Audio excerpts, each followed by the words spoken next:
High court की ग्वालियर खंडपीठ में एडवोकेट अनिल मिश्रा की रिट पिटीशन पर करीब 5 घंटे से ज़्यादा डबल बेंच में सुनवाई हुई। इस दौरान प्रदेश के महाधिवक्ता प्रशांत सिंह और शिकायतकर्ता के अधिवक्ता रामेश्वर ठाकुर जबलपुर से ऑनलाइन अपीयर हुए। एक एक मुद्दे पर सरकार ने पिटिशनर और शिकायतकर्ता की ओर से बहस की गई। शिकायतकर्ता के अधिवक्ता का कहना था कि मामला रिट पिटीशन के तहत विचार योग्य नहीं है, क्योंकि आरोपियों की ओर से जिला प्रशासन द्वारा जारी की गई हिदायत का पालन नहीं किया गया और न ही कोई अंडरटेकिंग दी गई है। शिकायतकर्ता के वकील का यह भी कहना था कि जबलपुर हाई कोर्ट और ग्वालियर प्रशासन ने डॉक्टर अंबेडकर विवाद को लेकर जारी की गई गाइडलाइन का पालन नहीं किया। एडवोकेट अनिल मिश्रा के वकीलों की ओर से कहा गया था कि शिवपुरी के खनियादाना में मनुस्मृति जलाई गई। इसके बाद शासन को लगा कि अनिल मिश्रा ग्वालियर में इसका विरोध कर सकते हैं, इसलिए उन्हें फर्जी मुकदमा लगाकर गिरफ्तार कर लिया गया और SC/ST एक्ट में 41 दिन के नोटिस का प्रावधान होने के बाद भी उन्हें अवैध रूप से हिरासत में ले लिया गया। वहीं शासन ने प्लान सुनियोजित तरीके से किया। उसे मालूम था कि छुट्टियां चल रही हैं, इसलिए अनिल मिश्रा को जमानत की सुविधा का लाभ नहीं मिलेगा।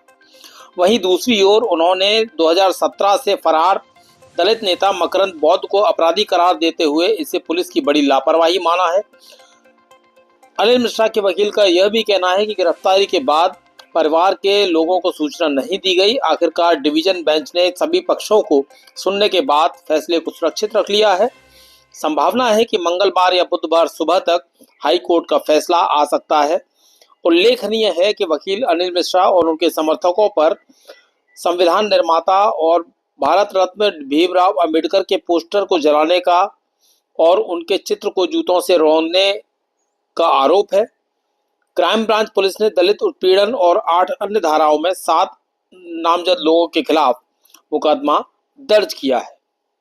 आज माननीय मध्य प्रदेश उच्च न्यायालय खंडपीठ ग्वालियर में अनिल मिश्रा जो कि अधिवक्ता हैं, उनके द्वारा दायर हेवियस कॉर्पस पिटीशन की आज सुबह 10:30 बजे से लगभग 4:50 तक रेगुलर इसमें बहस हुई है और इस मामले में मध्य प्रदेश शासन की ओर से विस्तृत जवाब दाखिल किया गया और जिन जिन बिंदुओं को इसमें चैलेंज किया गया था उन सारे बिंदुओं के संबंध में मध्य प्रदेश सरकार की ओर से पैरावाइज जवाब दिया गया है और जो अनिल मिश्रा द्वारा कृत्य किया गया है उस कृत्य को देखते हुए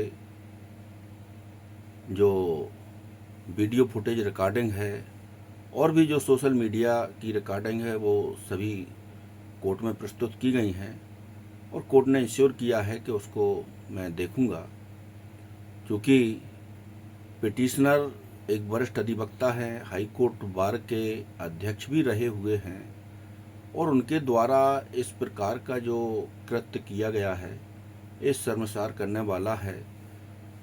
ये केवल एक महापुरुष का अपमान नहीं है, ये भारत के एक बहुसंख्यक वर्ग का अपमान है। आज सुनवाई हो गई है, ऑर्डर रिजर्व है, कल शाम तक ऑर्डर आएगा। कोर्ट की डिटेल क्वेरी हुई है, कोर्ट ने एक एक चीज को बारीकी से देखा है। अभियोजन द्वारा जो कमियां हैं, हमको इलीगल डिटेन किया गया है, कानून का पालन नहीं किया गया, अवैध रूप से हिरासत में लगाया गया, जमानत के 41 के नोटिस में नहीं छोड़ा गया और कार्रवाई किसी को व्यक्ति को बुलाकर फरार आरोपी को बुलाने के बाद में उसे बुलाकर FIR दर्ज की गई तो वांटेड है, सीटर आदमी है और उसके वारंट निकले हैं। भीम आर्मी के हर पदाधिकारी के खिलाफ न्यायालय से वारंट जारी है और पुलिस उनको पूरी सुरक्षा देके बैठी है, गिरफ्तार नहीं कर रही है। हम बता रहे हैं तो हाल कर लेते हैं गिरफ्तार। देखिए आप, मैंने यहाँ कल 2 बजे बताई और 2:15 में गिरफ्तार कर लिया। तो मैं कहाँ था, वो बताइए कहाँ था? वो था TI के संरक्षण में, विश्वविद्यालय TI रविंद्र जाटव उसका रिश्तेदार, उसके संरक्षण में था। 15 मिनट में वो पहुंच गया थाने।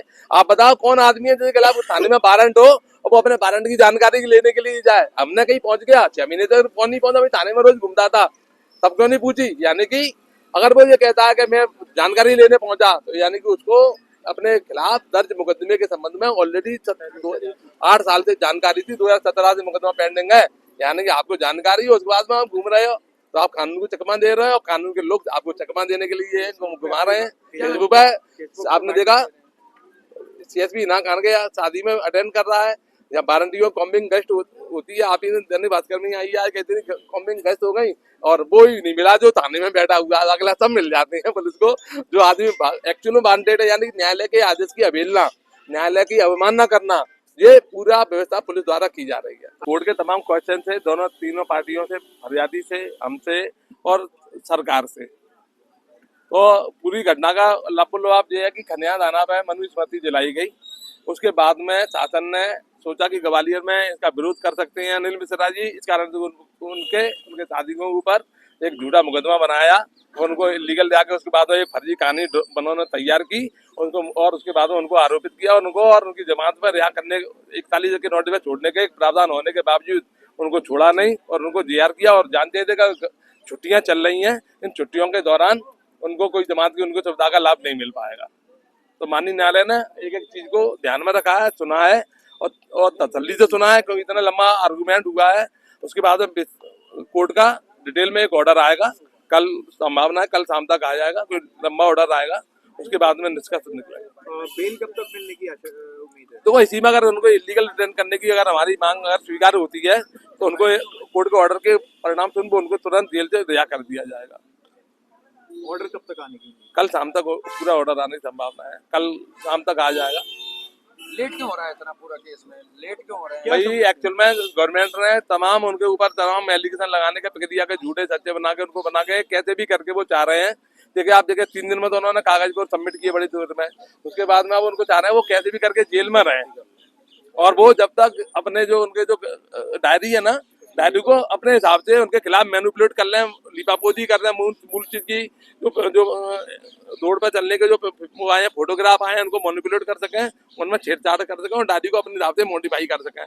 किसी 2 आरक्षकों के बयान काट दिए हैं और आरक्षकों से कहानी गढ़वा ली है पहले, उसके फिर इसको बुलाया मकरंद बौद्ध को बुलाया, मकरंद बौद्ध से एक FIR बुला के करवाई, और उन्होंने फिर उसमें कोर्ट का एक चीज और आई थी, मैं इसको बात बताऊँ। कोर्ट का ये कहना था अगर उन्होंने किसी भी आदेश का उल्लंघन किया तो इसके उल्लंघन की जिम्मे मुकदमा दर्ज कराने का अधिकार 2 लोगों के पास में है। गवर्नमेंट की कोई अगर नोटिफिकेशन होता है कलेक्टर का तो ADM मुकदमा दर्ज कराएगा 188 का, या कलेक्टर के राइटिंग में लेटर देंगे तो होगा।